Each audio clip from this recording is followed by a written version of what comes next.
Friends latest updates எல்லாம் பார்த்துடலாமா? S, இன்னைக்கு நடக்க போகிற ஓணம் செலிப்ரேஷன் டாக்டர் எம்ஜிஆர் யூனிவர்சிட்டியில் நடக்க போகிற ஓணம் செலிப்ரேஷனுக்கு நம்ம லக்ஷ்மி பிரியாவை சீஃப் கெஸ்ட்டாக கூப்பிட்டுருக்காங்க.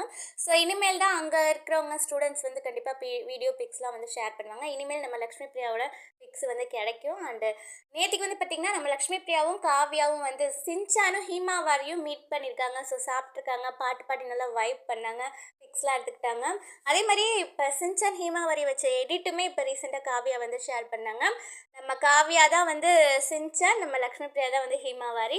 அண்டு நேற்றுக்கு பார்த்திங்கன்னா நம்ம சுவாமியோட பிடிஎஸ் பிக்ஸ்லாம் கிடச்சிது. அதாவது அங்கே ஏவிஎஸில் நடிக்கிற ஒருத்தர் வந்து பிடிஎஸ் வீடியோ ஷேர் பண்ணியிருந்தாரு. ஸோ அதில் அங்கே இருக்கிற பாய்ஸ் கேங்கு, சிருவோட அப்பாவாக நடிக்கிறவர்லாமும் சேர்ந்துருந்தார் அந்த பிடிஎஸ் வீடியோவில். ஸோ அதில் ஃபேன்ஸுக்கு ரொம்ப பிடிச்சது வந்து சிருவோட அப்பா வந்து சிரஞ்சீவியை எப்படி போட்டு அடி வெளுத்துக்கிட்டே இருப்பார். ஆனால் இங்கே வந்து அவர் கையை வைக்கவுமே நம்ம பாஸ் வந்து என்ன கை வைக்கிறீங்க எடுங்க அப்படிங்கிற மாதிரி ஃபன்னியாக தான் பண்ணார். ஸோ அதை பார்த்து ஃபேன்ஸ்க்குலாம் ரொம்பவே சாட்டிஸ்ஃபேக்ஷனாக இருந்தது.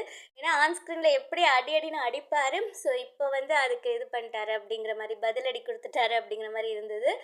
அண்டு இது வந்து லேட்டஸ்ட் அப்டேட்ஸ். அன்னைக்கு கலாட்டா வீடியோ பார்த்துருப்பீங்க, நம்ம யூடியூபர் சௌந்தர்யாவுக்கு இது பண்ணாங்க. ஸோ அந்த வீடியோவில் பார்த்திங்கன்னா ஆங்கர் அசார் வந்து கரெக்டாக நம்ம லக்ஷ்மி பிரியாக்கிட்டே மாலையை கொடுத்து போட்டு விட சொன்னது என்ன, நம்ம லக்ஷ்மி பிரியா சந்தனப்பட்டு வச்சுட்டு அவங்கள வந்து இது பண்ணி ஹக் பண்ணது என்ன, அண்டு என்ன சொல்கிறது, ஸோ நம்ம எல்லாத்தோட பிளஸ்ஸிங்ஸுமே வந்து சௌந்தர்யா சிஸ்டருக்கு இருக்கும். அண்டு அப்போ பேசும்போதே வந்து கவனிச்சிங்கன்னா ஷாத்திகா சொல்லுவாங்களே, எனக்கு ரியலாக ஒரு அக்கா இல்லையே அப்படின்னு நான் ஃபீல் பண்ணிப்பேன்.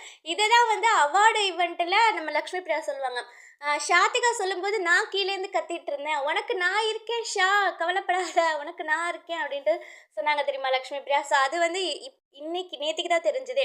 ஷாத்திகா வந்து இவங்கள பார்த்து சொன்னதுனால தான் லக்ஷ்மி பிரியா வந்து கீழேருந்து சொல்லிட்டு இருந்திருக்காங்க.